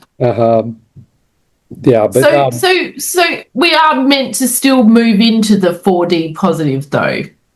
Yeah, if we're meant to. Right. And is it when I was, following Brice, whatever, a few months ago, when you guys were still going through the Cassiopeans, and Laura's talking about how, and we began reading in the Academy, the Wave book. We started it, and it was, and of course they talk about something coming to Earth from the outside. That's not going to happen. Okay, so there's There's that's what I was really wondering. Yeah, no, there's no wave is coming from space and hitting our planet. That's not how it works, and it's cool that you brought that up, because Lou said, well, that's it. That's Prakriti. That's time. If there's a wave coming, like that you're talking about time. This is what's happening is beyond time. You could say we're already, and see, we don't want to get here because we're already there, But we've already merged with the Creator. If you really want to get down to it, everything outside of that is Prakriti. We're still the illusion goes all the way up until you finally merge back with the Creator, I guess. Yeah. And did you all hear about that there's no such thing as infinity? Because that's a cool thing. There's no such thing as an infinite creator. It's a finite creator. There's no such thing as the infinite universe. It's a finite universe. There's no such thing as infinite abundance. I just got called out. I just got scolded the other day about that. Because I said something about, we have an abundance of water, and Blue said, there's no such thing as abundance. So can you go deeper into that? I don't know how. I haven't really gone that deep into it, other than when I make mistakes and say something like that, Lou will immediately jump in and correct that. So you got to think about it this way. So there would be no battle, energetic battle, if there was infinite abundance. True. We think that once you move up the line of evolution, once you just go the fourth and the veil is lifted, that all of a sudden, there's infinity and there's this energetic abundance. They're like, no, you only have everyone only has a certain amount of energy. The Creator has split itself and giving everyone their allotted energy. You can choose to give it away, but you can also take it back. So think about all the ways here in third that we give our energy away. We give it our energy through our attention or to our phone, to our friends and family, so you're giving it out and you're thinking, oh, but it's abundant. It'll just come back. Oh, I can just, once I move up in evolution, it's just going to be all abundance. No, it's the same battle to keep, to understand how to manage your allotted amount of energy. Yeah. And that's what yoga is for. Right? Like, yeah. Yeah. To learn to hold that energy and to circulate that energy, and to learn to not to give it out through reaction. We're constantly reacting to, throwing our emotions outward and reacting over and over. And that's just, here, take this energy, take that energy. I don't need it because it's abundant. But it's not. And see, that gets back to where false teachings don't have to be these grand things. The negative side can give you 99% positive, 99% truth, but the 1% that you hold on to, the abundance, can screw it all up. Yeah, and so that's why people say, well, how are they able to do what they do if they can't lie through like the channeling and what they get? It's because they only have to take one misconception and just continue it to feed everything else. To just forgive every transgression. Think about it. To forgive everyone that's done wrong to you. No, fuck that. Like, you don't have to forgive these people. You're going to set a boundary because you're not going to forget and you're not going to forgive her. Like, I remember what you did. You need to stay away from me. Instead of just like, oh, it's all love. Just accept it. Because then when you just forgive, you're just like, oh, here, you could take that energy. It's abundant. But can you forgive while still setting a boundary? Yeah, I mean, you can do that. But I think, the reason I bring that up is I think that people misunderstand what forgiving is. Yeah. And people think that through because when you forgive too much, you're opening the door for that to happen all over again. Well, like, for example, my mum, I've never really had the greatest relationship with her. I let her in time and time again. I've got to the point now where I've chosen to not have her in my life anymore. Right. So I forgive her because I understand why she is the way that she is, but I'm not allowing her in my life anymore. Right. So I feel like I've kind of forgiven her, but I've set a boundary where I'm just not letting her in because she just doesn't change no matter what. Yeah. But then that's not total forgiveness, is it? Oh, okay. Yeah. So you're still holding on to something there because that's helping to feed your boundary. That's acceptance, right? Yeah. Acceptance. I don't know. I'm gonna talk to Lou about this because I feel like you start getting into dangerous territory when you're just like accept and forgive. Because for me, that's gotten me into trouble over and over again with organic portals. Accepting and forgiving, and then you soften up too much and your boundaries soften, and then before you know it, this person's like popped back in and you're like, whoa, how'd you get here? And you start thinking about, oh, well, forgiveness, accepting. Yeah, there should be, I guess, a certain amount of acceptance because bad stuff happens. But then there's got to be a boundary there. And where is that? How do you feed that boundary? And what is it that sets up that boundary? Well, so what is it that sets up the boundary, and what is it that dissolves the boundary? And so I think that with asking those questions, you would have to ask, what is forgiveness and acceptance? It seems that there's got to be some energy put into the boundaries, and so that's where Yeah, and that forgiveness is one of the biggest things Mormons teach, and so then you really have to start questioning, since the Mormonism is a creation of the service to self, Lizzie's, then you start questioning, like, what is this forgiveness? And I mean, and that goes back, I think, to being able to watch your thoughts and your reactions. Like, it's one thing, like, to not forgive to the point to where you're running through all these scenarios in your head of things that's happened to you because of this person, and it's bringing up all of these feelings that could be negative, yeah, and it's causing turmoil in your head. And so maybe it's like it's a management of the amount of acceptance and forgiveness, because total acceptance and forgiveness could dissolve that boundary. And so maybe it's just like you're able to step back and become what they call the sakshi, the witnesser, and you're witnessing the thoughts around what that person has done to you, and then you can more closely regulate the amount of negative energy you're going to put into, like, pushing against that person. And you find just the right spot, and it's like a happy medium of, like, reaction through a boundary, but not so much reaction that it's causing Maya and the wheels to spin and you're putting too much energy. Because I think it's all about management of energy. Yeah. And so, I mean, I'm no expert on this, but I'm skeptical when it comes down to people saying, oh, you just have to forgive. I think it's more about you have to forgive a certain amount. I mean, talking to Lou, like, Lou doesn't forgive. Lou, like, goes full in on people.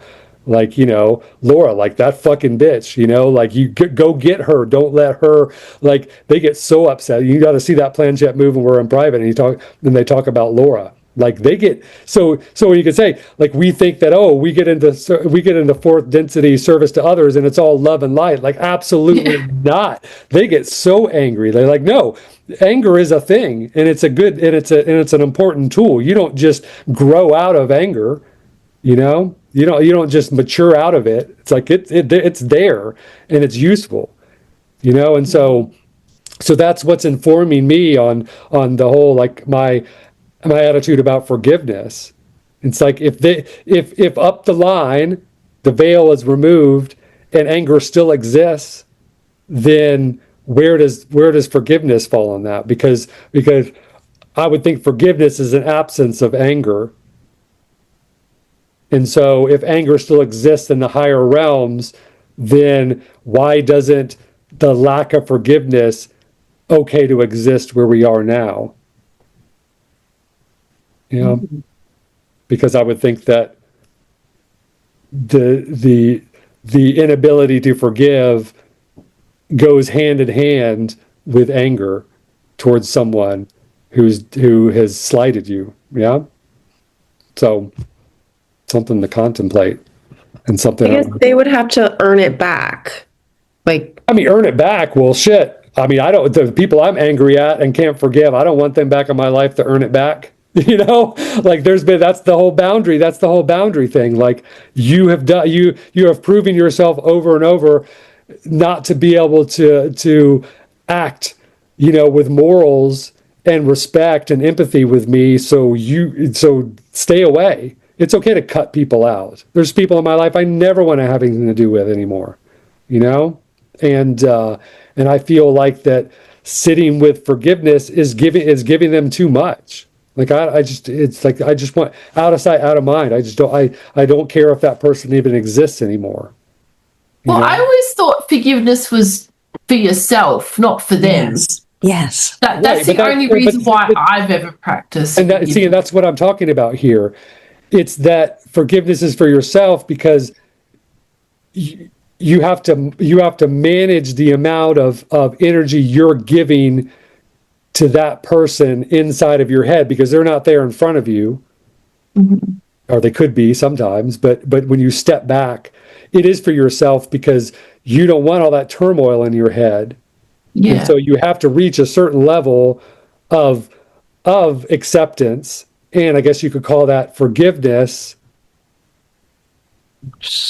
for your own health. But then when you let it all go, then it seems like there's no more energy to reinforce the boundary that you've set.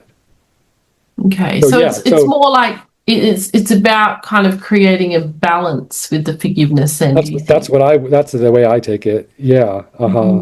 Interesting. Yeah, because I mean, I've only ever wanted to practice forgiveness so that I could be at peace and just move on. Right. But then I agree with you, Todd. I certainly don't want to lose those boundaries, because otherwise you're just allowing people to keep treating you the same way that they always have. Yeah. Right. Yeah. Yeah. And I think you have every right to be angry, Lorene. Every right. Yeah. Absolutely. Yeah. And so maybe, the best thing to do with that is you're setting boundaries with yourself in regards to, you think of it all as energy management. It's like, it's okay that you take some time and think about the anger that you hold and the frustration you hold for the things that people have done to you, where you've been wronged, but then you don't let it rule your whole life. You put it in its proper place, and you give it this allotted amount of energy that you feel like is appropriate, and then you let it go. And that goes back to the whole Sakshi thing of being able to be non-reactive to the thoughts that are in your head, to be able to enter into a space through exercise, that space of meditation where you can watch your reactive mind fighting it out with these people, having arguments with these people, giving them a piece of your mind, and you have that space for it. But then when you're done, you learn to put it in its proper place. Yeah. And then when you feel like you need to pull it out, you're doing that through choice. It's not controlling you, you're controlling it. Yeah. And so then, you're thinking that if you can't forgive, so we have this concept of like, I should forgive. Oh, you're going through this battle, there's battling these people in your head, and then you're getting shame because it's like, oh, but I'm supposed to forgive, but I'm not forgiving. And so then you're beating yourself up as you're beating them up, and then think about the energy waste there. And so this concept of forgiveness has been thrown on you to think that you're not good enough if you can't. Yeah, right. It's this vicious cycle, and so that's, I feel like that's false teachings, the whole forgiveness thing, because look what it's done to people. I think maybe it started with good intentions, but then it's just gone the wrong way. Like the whole, law of attraction thing. It's like Right. they're only focusing on that one law, and that's one of many universal laws, and it's just been manipulated. Right. Yeah. And forgiveness is very convenient for religion, Right. and absolutely. Yeah. letting them get away with what they've done. Yeah. Right. So Yes, and so maybe it's that the forgiveness could have been. I think that once it's like there's been a label put on it, the strong label, without really explaining that it's about energy management, and it's about that. That's what I think it is. If without putting the label of this is forgiveness, and someone came in and actually taught about energy management, it would have been more useful. Say within the realm of you learning to manage your energy through your attention and through reaction to certain things, there's this aspect we could say is on the lines of forgiveness in the realm of energy management. And this is why you would want to learn to process this stuff. But still, there's got to be a little bit of a lot of energy, anger or whatever, remembrance, lack of acceptance to be put towards your boundary. Yeah. Can I ask you, Todd, about what Lou has said to you about increasing your exercise? Because, I feel like as much as I've been trying over the past year, I don't feel like I am doing anywhere near enough exercise. I've realized Brice has taught me so much. I've realized how important it is for spirituality and for healing. But yeah, I understand that you just got to get up and do it every day. I guess I am struggling to be consistent with it. And I don't know if it's because I've got 3 kids that I'm trying to manage on my own and a whole household, or if they're just excuses, Yeah. But I was just intrigued that Lou had said to you that you need to do more, even though you already are a yoga teacher. So that was kind of surprising. I was under the impression that me teaching yoga, it's a major workout for me because I'm very physically active with my students, and, I'm sweating just as much as them as class. I walk over 30,000 steps within a class, just that, and then physically lifting people up from back bends and dropping back and pushing, pulling people.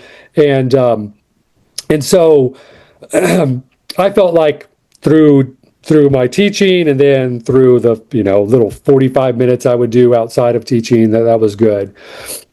Lou said I made a big step forward. This is crazy, that I thought I knew this because, I would push myself in, especially when I was younger, push myself what I felt like was my limit within my Ashtanga practice, especially with Patabi Joyce. I'd be shaking, and when I was trying to walk home, I would be so worn out.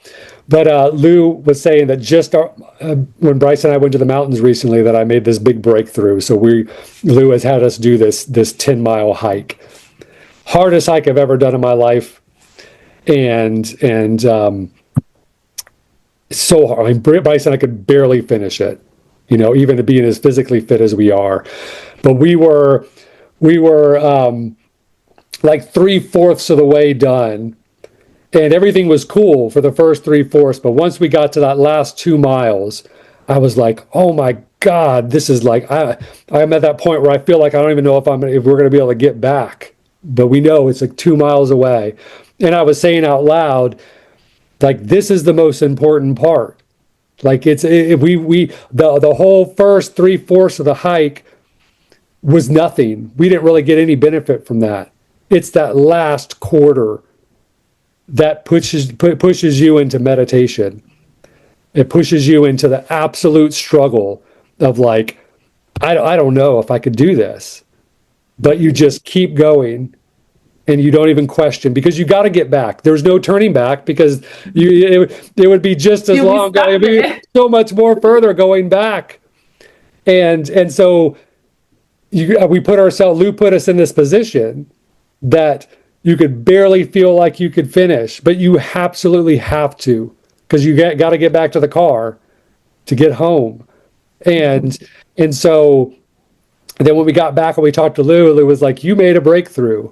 Talking to me, it was like, they were like, tell us about this breakthrough that you made, and so that was helping inform us on what it means to exercise to the point to where you enter into this natural state of uncontrived meditation, because that last part, you're just so in, you're like, I've got to get back, and your mind just clears, and all you can think about is that one step after the other step after the other step, and there's no room for any other thoughts to come through because you're so overwhelmed.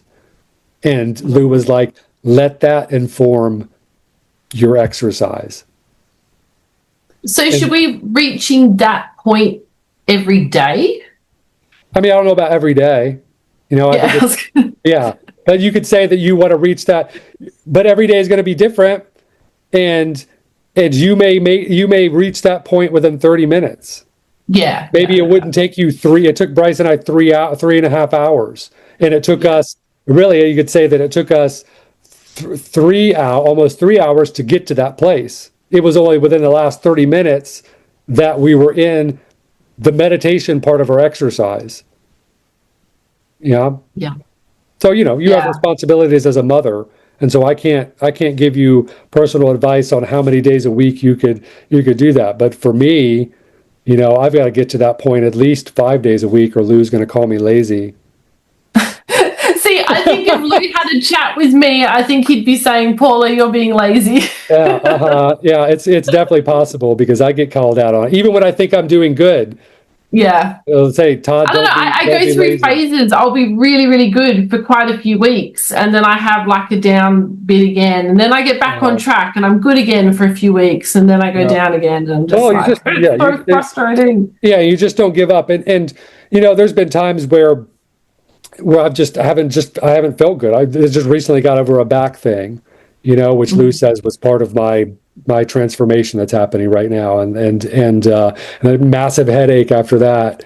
And so you'll enter those times where your body is healing, where you're not even just your body, your being is healing because you're going through stuff. Yeah. And when you go through stuff, you need time to heal.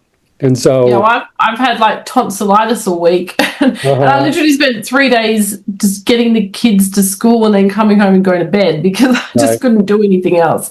Right. Yeah. And so that, you need rest then. But, Lou reminds us that your body can take more than you think. I used to be, it's really weird. I've just come out of this. I used to think that I needed more rest. He said I was napping like a baby. He's like, you're not a baby. You're not a child. You're not growing anymore. Quit napping quit napping like a baby. He was telling me that was killing me. Like my napping was killing me. And I was thinking the reverse. I was thinking that I just needed more rest. I'm getting older. I just need more rest. It was like, no, you don't. You need to work harder. And so I was shocked by that.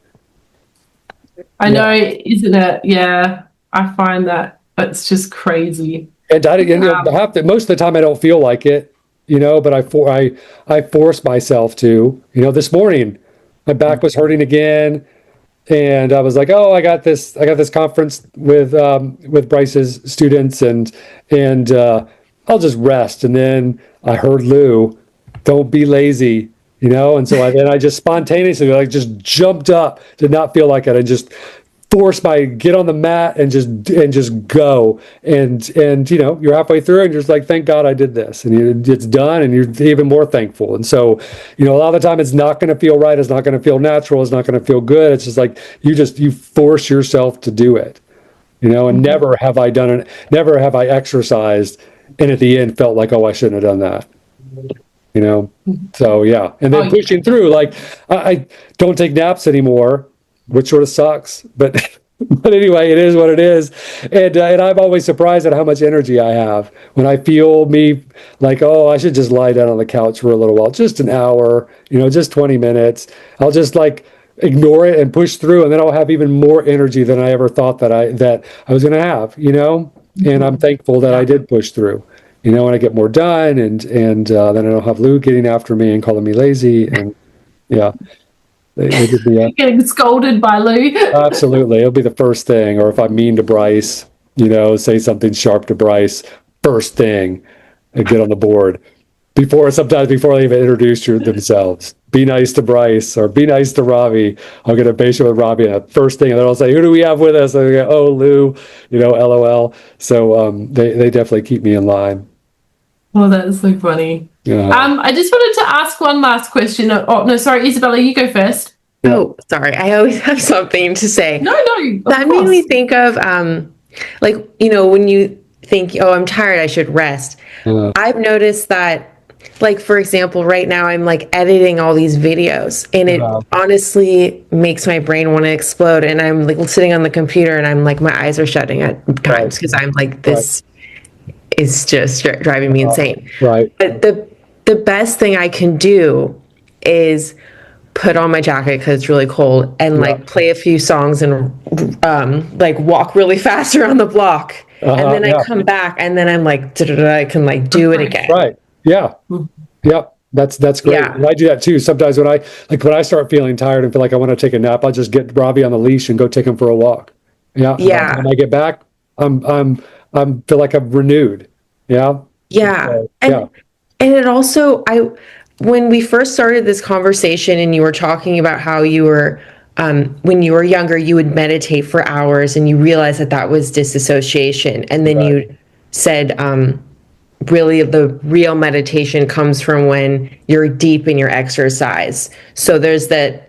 I wanted to ask, but I think you just kind of answered it. Like the difference between the meditation where you were sitting for a few hours, that's dissociative, and then that meditation you feel when you're on the last 2 miles of that hike or in the peak of your workout. Right. But that is a different feeling, right? So it's like a right, like Absolutely. instead of No, your mind being floating, your mind is like in you, or Right. you're all in your body. You're grounded in yourself.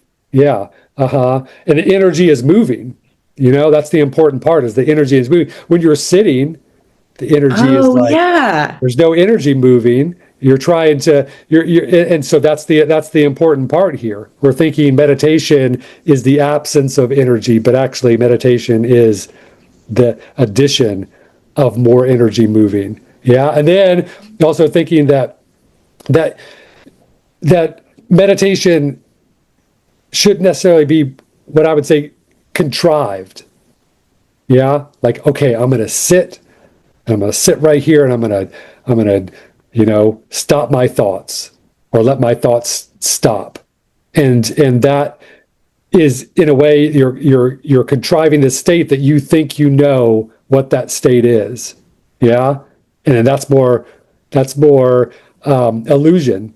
Yeah. But when you're exercising, you're doing it for your body, your energetic system, and then it just like happens. So you're not necessarily needing to get on your exercise mat or whatever and start exercising and thinking, I'm going to meditate. You're like, I'm going to exercise, and I'm going to get myself to that point that my heart rate is so high and I reach my limit, and it's just going to naturally happen. Yeah. And I think that eventually maybe creates the situation where it could just, it flows into your everyday life. Yeah. Because the energy is moving. Because I think that's from what I understand, that's what feeds that meditative state, is that your energy is moving. You're grounded in yourself, and the energy is just freely moving in your body. Yeah. And you get that through, Mula and Uddiyana Bandha, that lower core strength, which helps you keep the energy in. Yeah. Because really, in the end, it's no longer this crude contraction of Mula and Uddiyana Bandha. It's an energetic connection. Yeah. And so, yeah. And when you can do that in the morning, I've noticed, like, that sets you up, right? And that's what they teach in yoga is, Right. and well, at least just from what I know from you guys, the teachers always practice before they would teach students, because then they're set up. Right. Unless you get older like me, already and then I ready. practice after, but yeah. Okay. I used to practice before I taught. I don't do that anymore. I need all my energy I could get for when I teach, but I still work myself to death after, Totally. But but normally you do it first thing in the morning is best. Yeah. I don't, like, my day starts, I wake up, eat breakfast, go teach, and then I come home, and then I exercise before I do anything else. So that's, my morning is just longer, more extended, my morning of exercise. You could say me teaching is just warm up, and then I get home and I further that. Yeah. And so, yeah, it's important. First thing before you go about your day and start doing your work. Yeah. Outside of exercise. Yeah. So it's better first thing, empty stomach. Yeah. Because I'll eat breakfast in the morning, but then I won't eat I'll eat at 4 a.m., but I won't eat again until like 10:30. So my stomach is empty by the time I get back to home and start exercising. So And also, you're giving your meditation through exercise priority, in the morning. So you're taking yourself freshly woken up, all of your energy restored, depending on how well you slept, but still all your energy restored. And then you're taking that stored up energy and you're putting it into your exercise, which is going to feed you through the rest of the day. Yeah. Okay. Awesome. Yeah. Any other questions? Yeah. Well, I think we've been hour and a half. About an hour and a half. Yeah. So okay. Cool. yeah. I'm glad you stuck around, Paula. I thought you were going to dip out. Okay. Oh, I know. Because it's like nearly 12 o'clock here, like midnight. So I was just wow. like, I don't think Yeah. I'm going to last. But the conversation's just been so amazing. I'm like Yeah. ready to keep going. Yeah, and it's important. The other thing is I've realized that a good time for magic spells and things like that and intentions, because that's a spell. Yeah, you're putting your intentions in something. Is to think about what it is that you want to rid yourself of before you exercise, and think about how that exercise is feeding that intention. It's directing it. Yeah. So magic, it's crazy the things I've realized through Lou of things that we don't think are magic that are like have a huge impact, like on all levels. Magic happens all the time. Things, the words we say, rituals that we do, little things have huge impacts. And that those things that we don't think are spells that we're casting are major spells. All right, you guys, thank you so much for sitting through this video with Paula and me today. And of course, this back half of the video, which honestly was just snippets from a longer conversation that Todd had in his conference with our students over on Fusion Body Studio. If you found this conversation riveting and you want more information and you really want to take the time to work on yourself so you can absolutely get out of this karmic cycle of third density, or just to better your life, to have a better experience in the life you're in, then I would absolutely love to have you over on Fusion Body Studio. We're going to be doing way more conferences with Todd, way more conferences with other master teachers. And so don't forget to use our new code, NEWYOU, NEWYOU 26, new you for the year 2026. That's all caps, new you 26. All that information will be down in the description box below. It's good for a one-time purchase of 40% off. So you can use that for 1 month, but honestly, with the 40% discount, I would use it for a bigger purchase, like a whole year's membership or a quarter membership. But nonetheless, thank you guys for listening. I hope you enjoyed it, and we will talk to you soon. Bye, everybody.